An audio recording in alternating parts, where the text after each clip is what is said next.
তেতোর ভয়ে অনেকেই করলা ভাজি বা করলা রান্না খেতে চান না। আজকে করলা ভর্তা করছি। করলা ভর্তা একদমই তেতো লাগবে না, খেতে খুবই মজার হবে।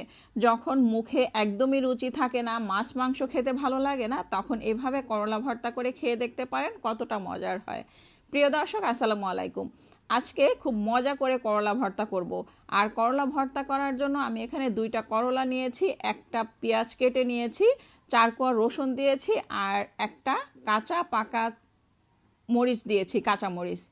তো এই যে পানি দিয়েছিলাম 1 কাপ, পানি দিয়ে সিদ্ধ করে নিয়েছি। আর এখন ঠান্ডা করে নিব।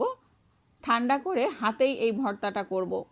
আর এই ভর্তা দিয়ে গরম গরম ভাতের সঙ্গে খেতে খুবই মজার হয়। তো এখন লবণ দিয়ে দিলাম পরিমাণ মতো, খুব ভালো করে হাতেই মেখে নিচ্ছি।